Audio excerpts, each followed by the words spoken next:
It's so cool. So it went offline. So what a Skype call is dependent on is your internet connection. Sorry about that. Don't know what happened.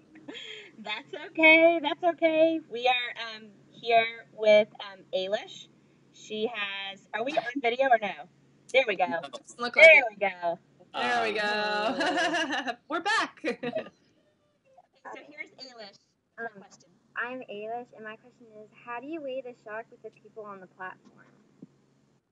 Can you repeat that one more time a little louder? How do you weigh the shark with the people on the platform? Oh, that's Good a good question. Very good question. Do you want to handle that one? Well, it comes from the estimate, right? Right, it's a formula. Yeah, basically, scientists for years have been collecting information about the length of sharks as well as the weight of the sharks. And you can use that to basically create a formula. So if you catch a shark that has a certain length, you can use the formula to extrapolate. So we don't actually weigh the shark while it's on the cradle. We use that formula to get that information. And there is a length formula, and there's also one that's a length and a girth formula. So you can measure how long it is and how big around it is. And then use a math problem, sounds like a good idea for the curriculum. Absolutely. To estimate the weight. And what we've found in the past, we've used this for many different types of fish around the world. And we've tested it when we actually had an opportunity to weigh fish. And it's amazing how close it is. You know, it's usually plus or minus a few percent of the actual weight. It's very, very accurate. Quite interesting. Great question. We have to show you something really quick in the library. I'm going to turn the computer up. Let's see. On the wall, do you see Oh, yeah. Look at that. I like it. It is Awesome. It is a life. Well, we're hoping it's a life size of Mary Lee, but we measured out the 16 feet and then cut and put her to the wall. And last night we had a huge parent night, and she gained a lot of attention when they were actually able to see a life size image of a shark that was 16 feet long up in the media center. We've been kind of joking around to see how many kids would actually fit inside of Mary Lee. So we have another question. Is that okay? Yeah, sure. You know, I think Mary Lee, too, if you need that, we have the girth data on her if you wanted that to get, because I believe, if my memory serves me correctly, she was about 12 feet around. Yeah. Oh, wow. Okay, Yeah. that would be really interesting to see. Yeah, I'll definitely see if we can match, because a lot of the people were asking about the girth, and I told them I didn't. That was just kind of like my freehand drawing of what a 16-foot long shark would be about. But getting that, I'll have to go back and remeasure her and see if I can get that girth too. That's a big Yeah. Yeah. Have that information. Okay, so here's our next question. Why did Mary Lee stay longer in the south than in the north? That is an excellent question. Yeah. One we are trying to answer right now. Yeah, basically we're figuring this out at the same time that everyone else is trying to figure it out. I think for Mary Lee, it's a matter of when we tagged her. So we tagged her in Cape Cod in the fall, right before getting into those winter months. So she's shown us that she headed down to Florida for the winter months, and then surprised us by heading back north. But, it hasn't been a full year yet, or 2 years that the tag has been on Mary Lee. So it's being revealed to us exactly, how long she will stay in different regions along the coast. But yeah, I think that's just a matter of, we tagged her in the fall, and they seem to head down in the winter. And it's interesting because growing up here in Jacksonville, Florida, I've surfed here majority of my whole life, and my mom was always, oh, you shouldn't surf because there's all these sharks, and I was like, oh, Mom, the Great Lakes, they don't like the warm water, they're not down here. And now, all the moms around the whole East Coast are kind of freaking out just a little bit because, guys are proving them all wrong. But I don't think that, many surfers are going to stop doing what they're doing because of that. And one of the things we talk about in relationship to that is the fact that they've always been here, right? We're just learning about it and solving the puzzle right now. So they've always been there all this time. Right. And nothing should change. You should feel more enlightened than afraid. Yeah. Absolutely. So we have 2 more questions. Is that okay? Perfect. Okay. Yeah, no problem. No. Hi, my name's Georgie. And what do you learn from the blood samples you collect? What do you learn from the blood samples? Yeah. All right, good question. I always like when someone asks about the blood. She knows a lot about blood. That's why I'm here. Well, basically, there's a lot that we're trying to learn from the blood. My role in it basically is trying to understand the health of the shark when it comes up on the cradle, just to make sure that the capture event, isn't too stressful for the shark. And we're seeing that, that they are a little bit stressed, but nothing that they can't recover from. So, we're just trying to get a handle on that, as well as their basic physiology. Without having up close and personal, contact with these fish, we can't get blood. So we're really starting to learn about just their general physiology as well. Other scientists that we're collecting blood for are also looking at reproductive hormone levels to try to understand, the reproductive cycle of these fish.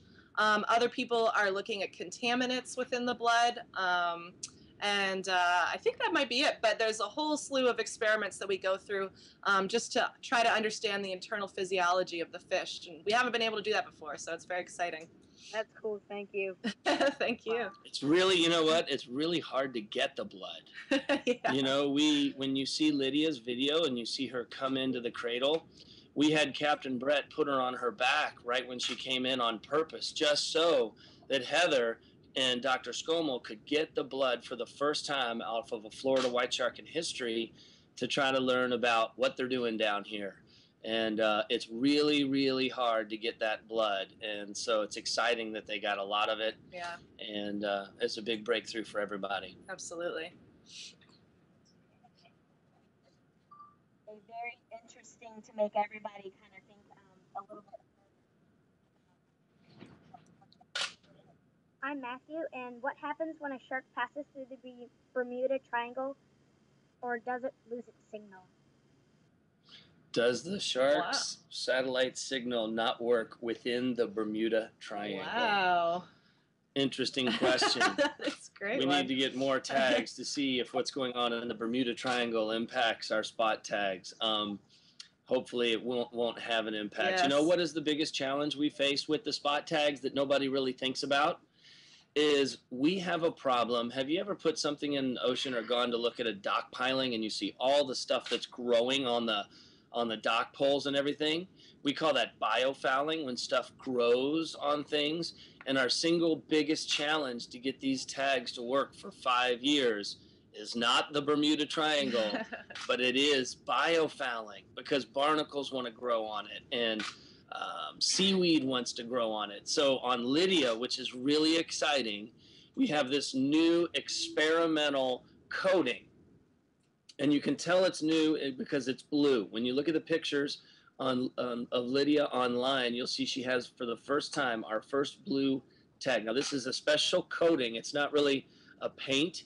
It's a coating that is supposed to prevent anything from attaching to it and growing on the tag, so we can get a full 5 years of usage. Sometimes in some parts of the world, the water is warmer, and where it's warmer, everything wants to grow on the tag faster, so we get less data. And so we really haven't been focusing on the impact of the Bermuda Triangle. It's been more about biofouling. Thank you. So that is all the questions that we had. We didn't know how much time that you guys would be able to give our students. They have been so super excited, and I was just beaming with pride last night to see the interest level that we had at our school with all the parents that were coming in. We have about 15 computers here in the library, and all of the computers have I have a shortcut to take them to the shark tracker.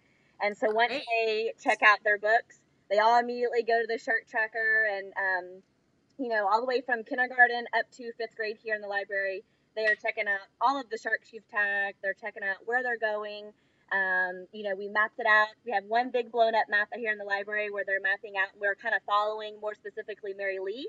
We started doing this before you guys even caught Lydia on Sunday. And so she is another shark that we want to measure out. So if you could give us the girth on her too, and that way I can measure her and put her up as well. Then She was 14 and a half by 8.5, right? Yeah, I believe so. Or 9. okay, so they're got their notes, taking notes on the group. But you guys have been more than gracious. I was so super excited to be able to access you so quickly through Twitter, and get such quick responses, and that's kind of like how we got them started. So now Mrs. Nickel, I'll introduce you to one of the teachers. This is Miss Nickel. She's created her OP Shark Trackers Twitter account so that the class can continue to connect through Twitter. And I don't know, we're huge fans, and we're bringing a group out to the ship tomorrow.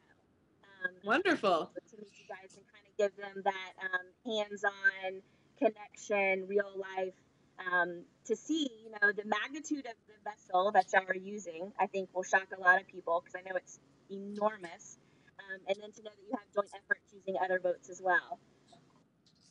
Well, we're just thrilled. Thank you all, number one, for being teachers for our children. It's a heroic, noble mission, and for being kind of forward thinking and using the latest technology to bring them in to the world. We're trying to be inclusive and make sure everybody has an opportunity to feel what it's like to be here, and teachers like yourselves really execute that with the kids by allowing it to happen. I don't know if you're watching any of the daily films. We put out a film every day. I know you said you saw Lydia.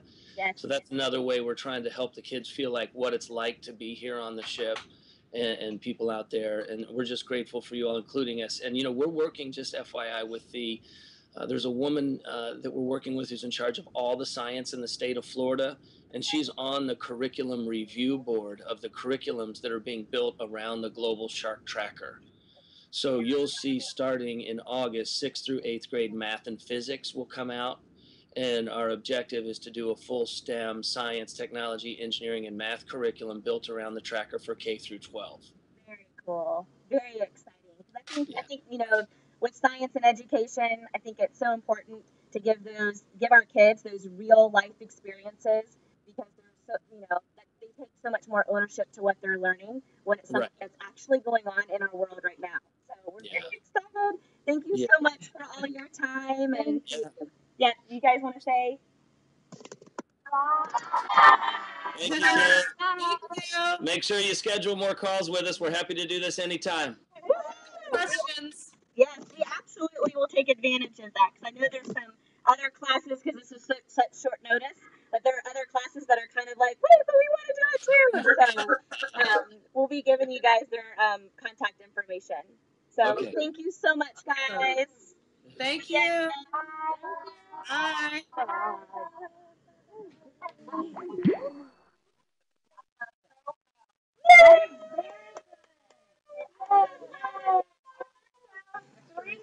Three, 1, 2, 3. With 5 customers. 1, 2, 3. Good job. Rocked out. Okay, so so far y'all are the best Skype class. Can you hear them? Wasn't that so nice to be able to hear what they're saying? I like this. That's perfect.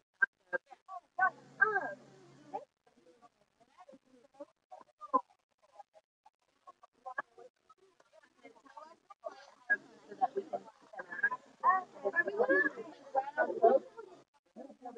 on the boat, but they won't take it.